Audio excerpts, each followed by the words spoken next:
प्रिय सज्जनों, धर्म प्रेमी बंधुओं, आज के इस सत्संग में हम आप सभी को बताएंगे कि जीव और आत्मा ये दो सत्ता है कि एक। सज्जनों, बहुत से लोगों ने, बहुत से संतों ने समाज में ऐसी बात बता रखी है, ऐसा ज्ञान चला रखा है कि कहते हैं लोग कि जीव और आत्मा दो सत्ता है। सज्जनों, कुछ लोग कहते हैं, संतगण कहते हैं कि जब ये सूरत तन और मन से मेल रखती है तो ये जीव दशा में रहती है। उस अवस्था को जीव कहते हैं। और जब ये अपने आत्म स्वरूप को जान लेती है तो ये आत्म अवस्था में हो जाती है। सज्जनों, संत लोग ये भी कहते हैं कि जीव अवस्था में जब ये रहती है तो इससे चाहे जो बोलोगे तो उसको दुख लगेगा, दुख भोगती है जीव अवस्था में रह करके, बुरा लगता है जीव अवस्था में रह करके, मगर आत्म अवस्था में जब ये चली जाती है तो मुक्त हो जाती है। सज्जनों, ये कुछ संतों का विचार है ऐसा कहना, मगर आज हम आपको ये सारा भ्रम खत्म करके मूल बात को बताएंगे, असली बात को बताएंगे कि आखिर जीव और आत्मा में क्या अंतर है। क्या जीव आत्मा एक है या अलग अलग है? मैं आप सभी से यही निवेदन करूंगा कि आप लोग मेरे सत्संग को बड़े ही ध्यान से सुनिएगा। निष्पक्ष होकर के सत्संग को सुनेंगे तो आज आपका बहुत बड़ा भ्रम दूर हो जाएगा। इसी संदर्भ में 15 अप्रैल को होने वाले संत समागम ज्ञान दीक्षा सत्संग भंडारे में झज्जर जिला के बहादुरगढ़ तहसील जिला ग्राम सोल्ड के निवासी भक्त श्री वस्ती राम जी, इनकी तरफ से तीसरी बार दान आया है। बड़े ही सज्जन भक्त हैं, प्रतिदिन सत्संग सुनते हैं और प्रतिदिन सत्साहिब करते हैं हमसे। बड़ा ही प्रेम है इनके अंदर, बड़ी ही भक्ति है। सत्य मार्ग की तलाश कर रहे हैं। कहते हैं गुरुदेव आपका सत्संग सुनकर बड़ा आनंद आता है। भक्त श्री वस्ती राम जी ने संत समागम भंडारे में दान भेजा है तीसरी बार। 2 बार पहले भी भेज चुके हैं, तीसरी बार उन्होंने दान भेजा है। खूब खूब आशीर्वाद है उनको। सज्जनों, हमारे समाज में संत लोग कहते हैं कि जीव और आत्मा अलग अलग है, एक नहीं है। थोड़ा विचार करिए। संत कहते हैं कि जब ये सूरत तन और मन से के संपर्क में रहती है, तन और मन में फंसी रहती, तब तक ये जीव अवस्था में है। और इसके बाद जब अपनी आत्मा का ज्ञान कर लेती है तो आत्मा अवस्था में हो जाती है। उसी को शिव अवस्था कहते हैं, उसी को परमात्मा अवस्था कहते हैं। बड़ी ही अज्ञानता भरी बात है सज्जनों। थोड़ा आप सदगुरु की वाणी पर विचार देखिए। सदगुरु कहते हैं, ए जियरा तू अमर लोक के पड़े काल बस आई हो। सज्जनों, सदगुरु कहते हैं, ए जियरा तू अमर लोक देश के संसार में काल के बस आकर फंस गया है। अब यहां पर सज्जनों सदगुरु क्या शब्द इस्तेमाल कर रहे हैं? जियरा मतलब जीव। हे जीव तू अमर लोक देश का है। अब सज्जनों, संत जी कहते हैं कि आत्मा की सूरत जो है शरीर और मन से मेल करके जब फंस जाती तो उस अवस्था को जीव अवस्था कहते हैं। थोड़ा विचार करिएगा आप। संत जी क्या कहते हैं कि आत्मा की सूरत मन और शरीर, मन और तन से जब मेल कर लेती है, जब इसमें फंस जाती है, उसे जीव अवस्था कहते हैं। उसी में से दुख होता है। तो सज्जनों, सदगुरु जीव को क्या कह रहे हैं कि ये जीरा तू अमर लोक के, हे संसार के जीव, तू अमर लोक देश का रहने वाला है और इस संसार में काल के बस में पड़ा हुआ है। तो सज्जनों, सदगुरु क्या कह रहे हैं? जीव किसी अवस्था को नहीं कह रहे हैं सदगुरु। मैं कबीर साहब की वाणी को समझाने की कोशिश कर रहा हूं, आप सभी समझिएगा। सदगुरु जीव जो है किसी अवस्था को नहीं कह रहे, सदगुरु जीव इसी आत्मा को ही कह रहे हैं। आप मूल जान लीजिए कि आत्मा और जीव ये एक ही है, ये अलग अलग सत्ता नहीं है। क्योंकि सदगुरु क्या कहते, ए जियरा तू अमर लोक के पड़े कालव से आई हो, हे जीव तू अमर लोक देश का रहने वाला है। अब सदगुरु कहते जीव अमर लोक का है, तो जब जीव अमर लोक का है तो अमर लोक देश में तन नहीं है, 5 तत्व की बनी शरीर नहीं है, तो वहां जीव कैसे रहता है फिर? क्योंकि संत जी, आजकल के जो संत है ना, वो क्या कहते हैं कि इस शरीर, ये आत्मा की सूरत जो है शरीर से और मन से जो मेल कर ली है, इसी को जीव अवस्था कहते हैं। देखिए सज्जनों, अमर लोक देश में तो शरीर है ही नहीं, तो अब विचार करिए कि वहां कैसे जीव है फिर? क्योंकि जीव अगर किसी अवस्था को आप मानते हैं तो अमर लोक देश में शरीर नहीं है, तो वहां कैसे जीव है? तो सदगुरु तो कह रहे हैं जीरा तू अमर लोक के, हे जीव तू अमर लोक देश का है और यहां संसार में काल के वश में फंस गया है, आकर बड़े काल वश आई हो। तो सज्जनों, जरा विचार करिए कि संत की बात आप मानेंगे कि परमात्मा की बात को मानेंगे? जो संत कहते हैं जीव सत्ता और आत्म सत्ता अलग अलग है, सज्जनों ये सरासर गलत है। उन्हें जीव और आत्मा के विषय में पता ही नहीं है। जीव और आत्मा एक ही चीज है। जीव भी आत्मा को ही कहते हैं और आत्मा भी आत्मा को ही कहते हैं। आत्मा का पर्यायवाची नाम है जीव। जैसे आत्मा के पर्यायवाची और भी नाम हैं, जैसे सदगुरु इस आत्मा को हंस भी कहे हैं, इस आत्मा को जीव भी कहे हैं, इस आत्मा को आत्मा भी कहे हैं, इस आत्मा को सदगुरु मुनिया भी कहे हैं। कहीं कहीं मनवा नाम से संबोधित किए, कहीं कहीं पंछी नाम से संबोधित किए। तो क्या हम इतनी सारी अवस्था बना लेंगे अपने मन के द्वारा? आप बताइए। सदगुरु के समझाने का भाव है, सदगुरु कहते हैं हंसा सुधि करो अपनो देसा, हे जीव आत्मा। इस जीव आत्मा को हंस की संज्ञा देते हैं सदगुरु। हंस की संज्ञा इसलिए देते हैं कि हंस नीर छीर का निवेरण करता है। तो सदगुरु मुझे जगा रहे हैं कि तुम भी नीर छीर का निवेरण करो, सही गलत का निवेरण करके अमर लोक देश को चलो, गलत चीज को त्याग के सही चीज को पकड़ो। इसलिए हंस की संज्ञा दे रहे हैं सदगुरु हमें कि हाँ, हे हंस, तुम्हारा देश अमर लोक देश है, हंसा सुधि करो अपनो देशा। अब हंस किसको कह रहे हैं सदगुरु? इसी जीव आत्मा को ही कह रहे हैं। तो अब क्या, जैसे जीव और आत्मा को हमने अलग अलग संत जी ने बता दिया, तो संत तीसरी, हंस तीसरी अवस्था हो गई।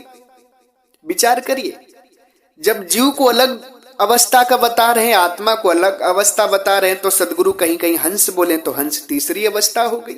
और कहीं कहीं बोले हैं सदगुरु तेरा सत्य गुरु है व्यापारी, मुनिया पिंजड़े वाली ना, पिंजड़े वाली ना, मुनिया पिंजड़े वाली ना, तेरा सत्य गुरु है व्यापारी, मुनिया पिंजड़े वाली ना।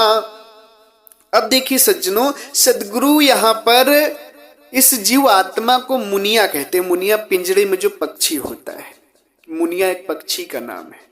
सदगुरु कहते हैं मुनिया तेरा व्यापारी सदगुरु है, तुझे मुक्त करने वाले संसार में सदगुरु ही हैं और किसी के द्वारा तू इस पिंजड़े से, इस बंधन से मुक्त नहीं हो सकती है। अब पिंजड़ा मुनिया सदगुरु किसे कह रहे हैं? ये जीव आत्मा को कह रहे हैं। तो अब संत लोग विचार, अब क्या करते हैं, मनमती संत जो होते हैं वो क्या कहते हैं, मुनिया भी एक अलग अवस्था हो गई।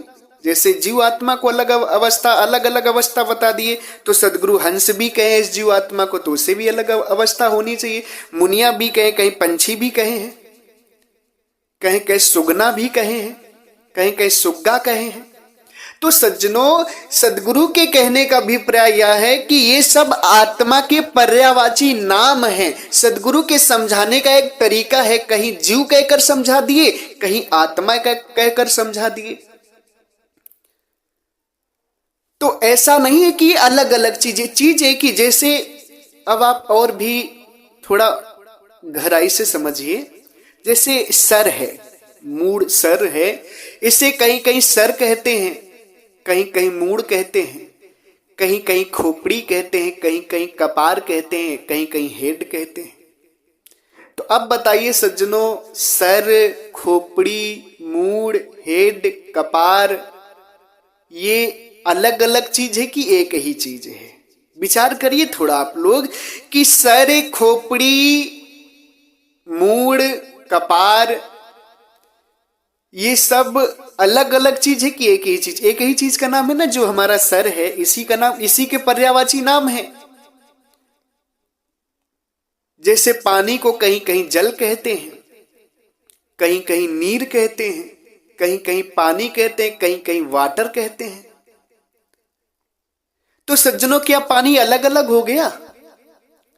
नाम पानी तो एक है, बाकी उसके पर्यायवाची नाम है ये जल, नीर, पानी, ड्रिंक, वाटर। तो सज्जनों, इसी तरीके से जीव आत्मा के भी पर्यायवाची नाम है। आत्मा का पर्यायवाची नाम हंस सदगुरु कहे हैं, कहीं कहीं मुनिया कहें, कहीं कहीं मनवा कहें, कहीं कहीं पक्षी कहें, कहीं कहीं सुग्गा कहें, कहीं कहीं आत्मा कहें। तो इसका मतलब ये नहीं है कि ये सब अलग अलग अवस्थाएं हैं, नहीं। सदगुरु के समझाने का एक भाव है, इसी आत्मा को ही सदगुरु कह रहे हैं। अब सज्जनों, ये बताइए, आप सभी विचार करिए कि संत कहते हैं कि जो जीव दशा में रहता है उसे ही दुख होता है, और आत्म दशा में जो चला जाता है उसे दुख नहीं होता है। सज्जनों, सदगुरु एक वाणी कहते हैं, साधु भया तो क्या भया, बोले नहीं विचार, हते पराई आत्मा, जीव भई तलवार। अब देखिए सज्जनों, यहां पर बहुत गहराई की बात है, इसे आपको समझना बहुत जरूरी है। सदगुरु कहते हैं, तुम विचारक हो संसार में तो क्या विचारक बने, साधु बने तो क्या बने, जो विचार करके बोलते नहीं हो। तुम्हारी बातों से किसी आत्मा को दुख लग जाता है, तुम्हारी जीभ तलवार जैसे उस पर वार करती है। तो अब देखिए सज्जनों, यहां पर दुख की बात आ गई कि हते पराई आत्मा। हते मतलब दुखी होना, दुखित होना, कष्टमय होना, हते पराई आत्मा। संत जी कहते हैं कि जब ये सूरत अपने आत्म स्वरूप को जान लेती तो उसे दुख सुख नहीं होता है, मुक्त हो जाती है। तो सदगुरु तो यहां कहते हैं कि हते पराई आत्मा, आत्मा को कष्ट हो रहा है किसी की बातों से। तो अब आप बताइए, क्या संत जी की बात सही लग रही है? वो कह रहे हैं कि जीव अवस्था में कष्ट होता है, आत्म अवस्था में पहुंचने के बाद कष्ट नहीं होता है। तो अब देखिए सज्जनों, सदगुरु क्या कह रहे हैं कि हते पराई आत्मा, जीव बांध तलवार। किसी की बातों से अगर पराई आत्मा को दुख लगता है तो उसकी जीभ तलवार के बराबर होती है। तो सज्जनों, विचार करिए, जीव को दुख होना चाहिए, आत्मा को नहीं होना चाहिए। कोई आत्मा दशा अलग है तो जीव दशा अलग है तो, मगर ऐसा नहीं है सज्जनों। ये जीव और आत्मा एक ही चीज का नाम है, आत्मा के ही पर्यायवाची नाम है, एक ही चीज है, एक ही है जीव आत्मा। इसको अलग अलग भिन्न भिन्न आप मत सोचिए, मत समझिए। जो संत बताते हैं ना कि जीव आत्मा अलग अलग है, गलत बताते। उन्हें जीव आत्मा का ज्ञान ही नहीं है। ये तो जीव आत्मा का पर्यायवाची नाम है। जैसे हंस पर्यायवाची नाम है, मनवा पर्यायवाची नाम है, मुनिया पर्यायवाची नाम है, पक्षी सद साहेब कहीं कहीं कह दिए हैं। तो ये पर्यायवाची नाम है। अब सज्जनों, अवस्था की बात जहां तक आती तो अवस्था दो होती है, एक ज्ञानमय अवस्था और एक अज्ञानमय अवस्था। ज्ञानमय अवस्था क्या होती है और अज्ञानमय अवस्था क्या होती है, इस चीज को हमें जानना है।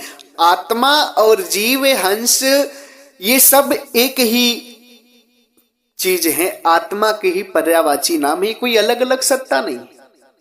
कहीं कहीं सदगुरु इसी आत्मा को जीव कह दिए हैं, कहीं कहीं सदगुरु इसी आत्मा को आत्मा कह दिए, कहीं कहीं हंस कह दिए हैं, कहीं कहीं पागल कह दिए हैं, कहीं कहीं मूर्ख कह दिए हैं, कहीं कहीं मनवा कह दिए हैं, कहीं कहीं पक्षी कह दिए, कहीं कहीं मुनिया कह दिए हैं। तेरा सदगुरु है व्यापारी मुनिया पिंजड़े वाली ना। कहीं कहीं कह रहे मूर्ख बंदे क्या है जग में तेरा। तो सज्जनों, सदगुरु के समझाने का ये भाव है कहने का। वो आदि नामों से तुम्हें समझा रहे हैं, आदि संज्ञा दे रहे हैं तुम्हें। अब हमारी अज्ञानता कहां हो जाती कि हम इसे अलग अलग समझ लेते। नहीं सज्जनों, जैसे सर, मूड, खोपड़ी, हेड, कपार, ये सब एक ही चीज के नाम, एक ही के नाम है, एक सर के ही पर्यायवाची नाम है, तो इसे हम अलग अलग नहीं समझ सकते, चीज एक ही है। उसी तरीके से जीवे, हंस, आत्मा, मुनिया, मनवा, पंछी, ये सब आत्मा के पर्यायवाची नाम है, ये सब आत्मा के ही नाम हैं। और वैसे देखा जाए तो आत्मा का कोई नाम नहीं है। एक समझाने के लिए सांकेतिक मात्र आत्मा का नाम सदगुरु आत्मा जीव हंस कहे हैं। वैसे देखा जाए तो ना परमात्मा का नाम है ना आत्मा का नाम है। कई तरह से सदगुरु इस जीव को समझा रहे हैं, मगर जो मनमती संत होते उन्हें समझ में नहीं आता। सदगुरु की वाणी का अध्ययन तो करते नहीं, उन पर तो विचार करते नहीं है। और अपनी सदगुरु कहते हैं ना, सदगुरु की माने नहीं अपनी कहे बनाए, कहे कबीर क्या कीजिए और मता मनमाए। सदगुरु क्या कहते हैं, सतगुरु की माने नहीं अपनी कहे बनाए, कहीं कबीर क्या कीजिए और मता मन माही। ऐसे लोग क्या होते, सदगुरु की नहीं मानते, अपनी मन से बनाकर कहते हैं। सदगुरु कहते हैं ऐसे लोगों का क्या हो सकता है, इनके मन में तो और मता और विचार उत्पन्न हो जाते हैं, अपने मन की बात चला देते हैं।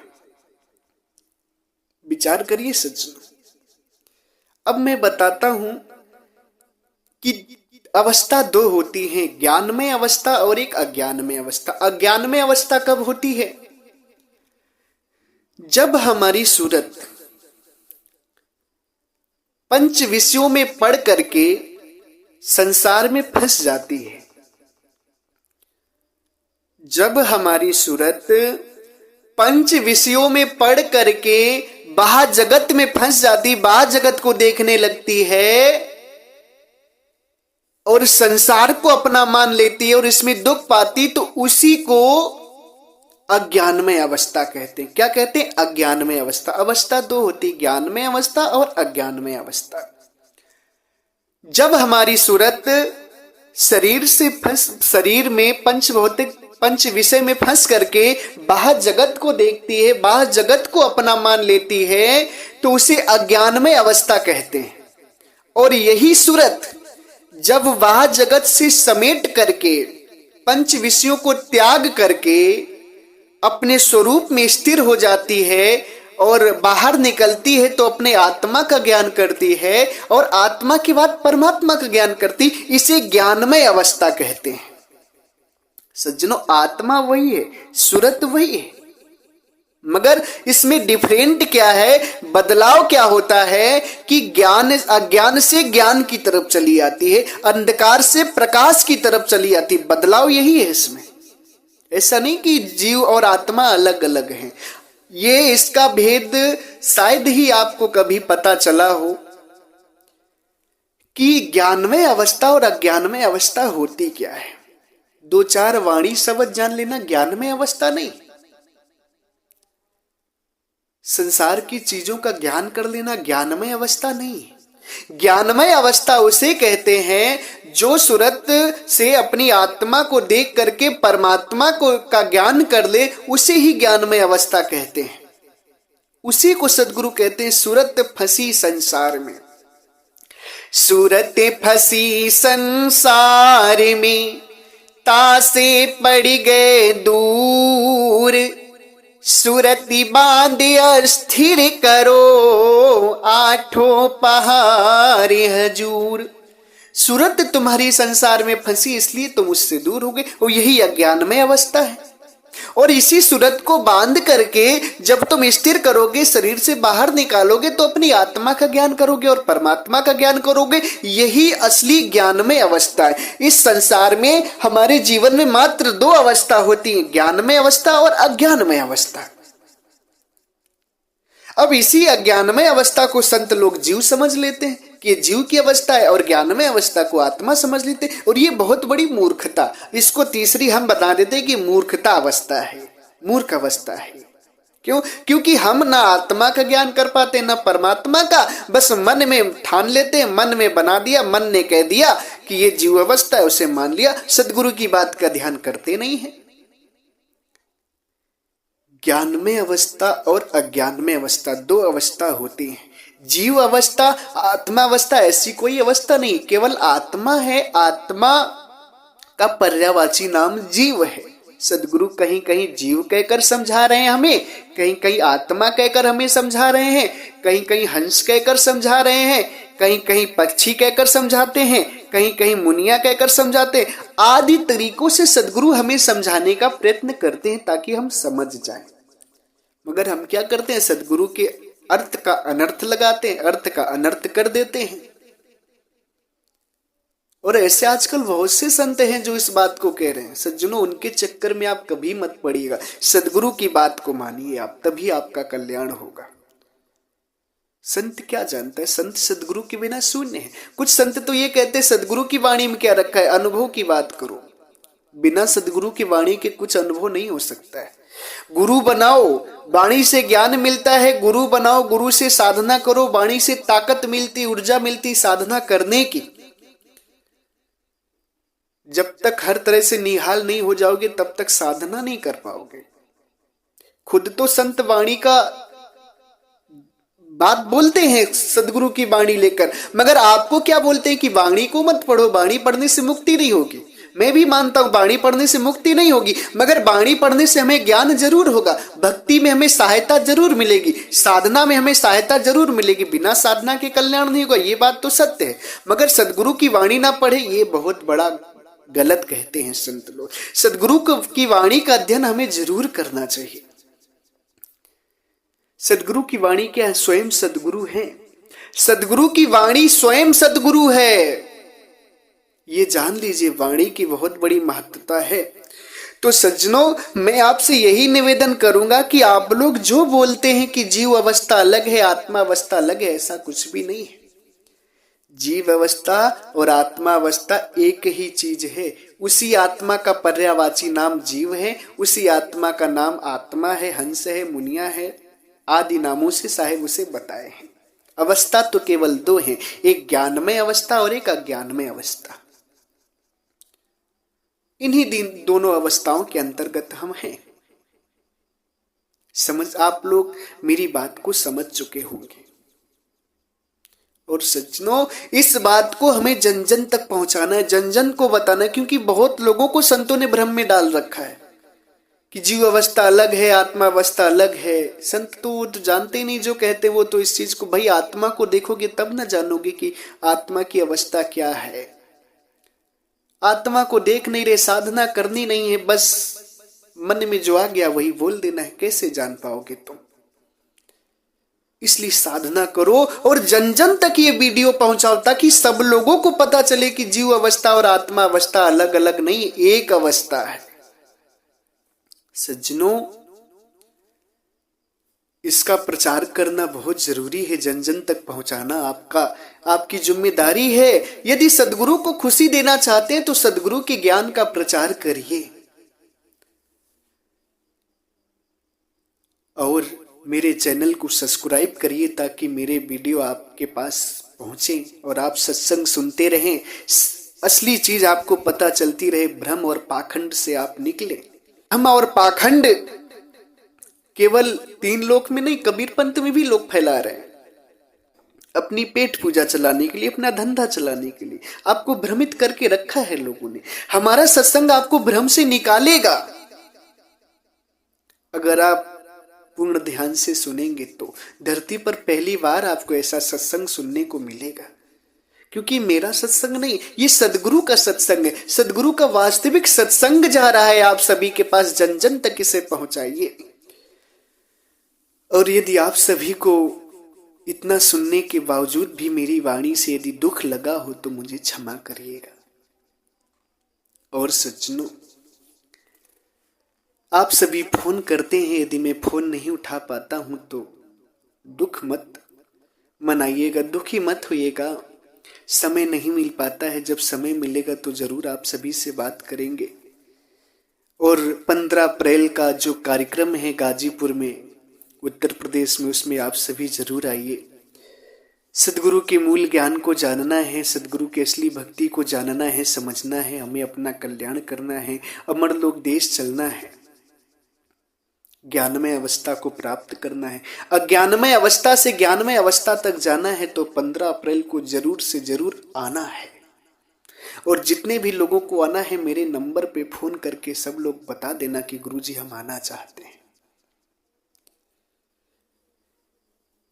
इसी के साथ मैं अपनी वाणी को विराम देता हूं। एक बार प्रेम से बोलिए, सर्वव्यापक सर्व पूजनी परम पिता परमात्मा सदगुरु बंदी छोर कबीर साहिब को साहेब बंदगी साहेब।